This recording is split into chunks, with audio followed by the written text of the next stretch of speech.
Tonight, TSA agents at Miami International Airport caught on camera allegedly stealing hundreds of dollars from passengers. So gusto mong dalhin ang yung proof of funds sa Canada. Ano-ano mga pwede mong gawin para masigurado na safe mo madadala sa Canada ang mga pera mo?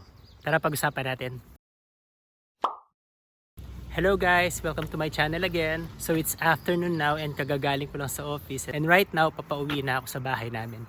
So habang nasa bus ako, nag-iisip ako na mga pwede natin pag-usapan. At ang isa sa mga naisip kong pag-usapan is papaano natin masesecure yung proof of fund na dala natin papunta rito sa Canada. So itong video na ito ay para sa inyo mga kababayan na pupunta rito sa Canada either as an immigrant or either as an international student. So tara, umpisahan na natin.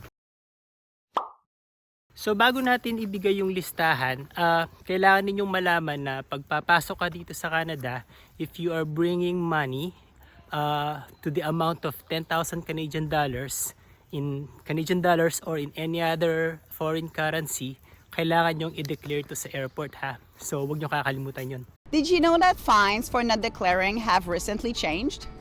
Penalties are now between 5 and 50% of the value seized. Always make sure you declare any currency or monetary instruments worth $10,000 Canadian or more when you cross the border, both when leaving and entering Canada. It can be any combination of Canadian or foreign currency and monetary instruments such as stocks, bonds, bank drafts, checks, and traveler's checks. Prepare to declare. So ang number 1 sa listahan natin is ready your proof of fund in Canadian dollars. So kung may pera na kayo sa Pilipinas at dadalhin nyo rito yung pera nyo sa Pilipinas, ang kailangan nyong gawin is i-ready nyo ang pera nyo in Canadian dollars. Huwag yung dadalhin dito in US dollars or in Philippine peso. Kasi ang point doon is kung nasa Pilipinas ka at mayroon ka na nakaset aside as your proof of fund na dadalhin dito, pag pinapalit mo yan sa Pilipinas in US dollars, so may fee na kukuhanin sa yung bangko kasi papalitin nila yung pera mo. And pag dinala mo rito yung US dollars mo at ipapapalit mo siya into Canadian dollars, so may fee na naman na naka-akiba doon. So ang nangyari, parang na doble-doble yung fee na kinuha sa'yo nung nagpapalit. So the best way na bago kayo pumunta rito is ipapalit nyo yung pera nyo sa bangko in Canadian dollars already. So yun ang aking number 1 tip. Ready your proof of fund in Canadian dollars. Number 2 tip naman is don't bring a huge sum of money in cash. So kung pupunta kayo rito sa Canada guys at ipapalit nyo yung pera nyo, huwag kayong magdadala ng malaking cash value. Kung mas maganda, pumunta kayo sa mga bangko at ipa-convert nyo ito ng cheque or bank draft. Kasi ang kagandahan nito, pag ang pera mo is nasa cheque or nasa bank draft, hindi ito basta-basta mapapapalit ng taong makakakuha ng cheque mo. Unlike pag cash ang dala-dala mo, bukod sa takaw mata na to kasi cash yun. The problem also with bringing cash is pag ang cash nawala or nadukutan ka, nahulog sa bulsa mo, nadukutan ka, nanakawang ka, magagamit ito agad na nakapulot. Unlike pagka cheque ang dala mo, kahit may makapulot nito, hindi nila mapapalit ito sa bangko kasi nakapangalan sa yung cheque. Tonight, TSA agents at Miami International Airport caught on camera allegedly stealing hundreds of dollars from passengers. Video provided by the Miami-Dade State Attorney's Office appears to reveal Jose Gonzalez and Liberius Williams going through a black bag at a security checkpoint when Williams walks away. Gonzalez then appears to take something out of the bin and put it in his pocket. In another video, prosecutors say he's also seen removing something from a Louis Vuitton bag, setting it aside, and then grabbing it out of the bin before the luggage is screened. Gonzalez and Williams were arrested in July, along with a third agent, who later had charges against her dropped. According to the arrest affidavit, Gonzalez admitted to distracting passengers in order to steal cash from bags as they were being screened. In one case, he allegedly took $600 from one wallet. So kung magdadala kayo ng cash, siguraduhin nyo na yung dadalhin yung cash is sapat lang na panggasto sa airport, pambili ng pagkain, pantaksi pagdating nyo rito, at pambayad ng bahay dun sa kung saan man kayo titira. So yun ang aking number 2 tip. don't bring huge sum of money in cash.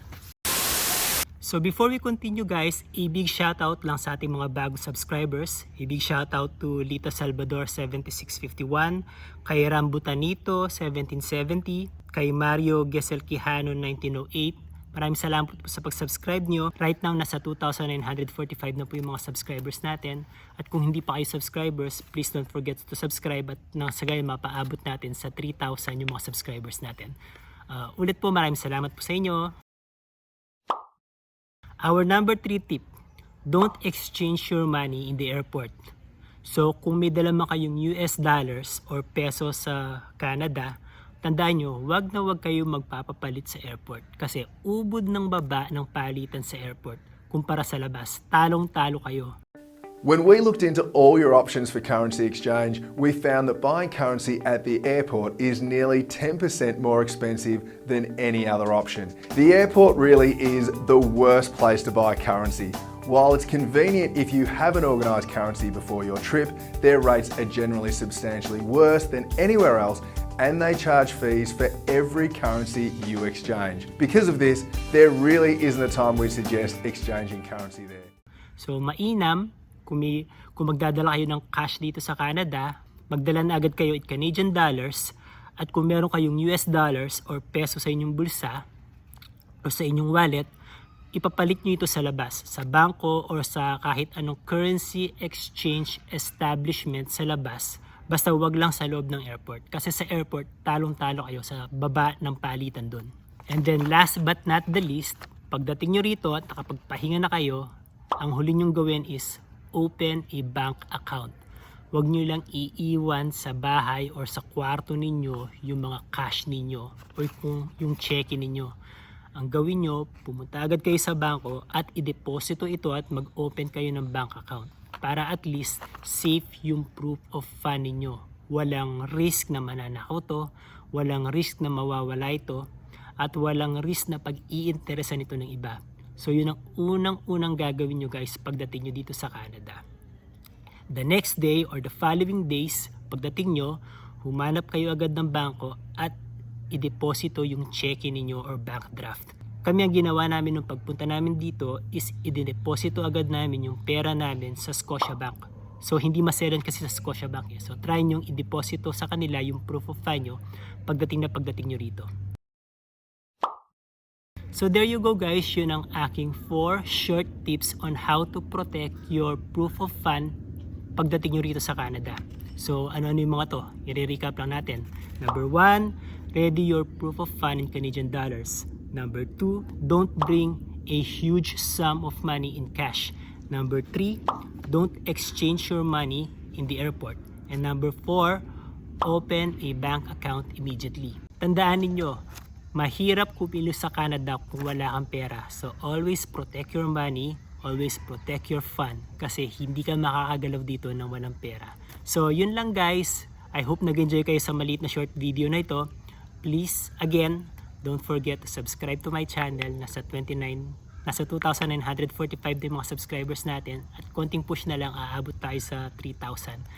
Click the notification bell, like this video, share this video na rin, and also drop a comment kasi yung mga comments nyo nakakatulong para i-promote ni YouTube yung video natin. Maraming salamat po. Hanggang sa muli. Bye!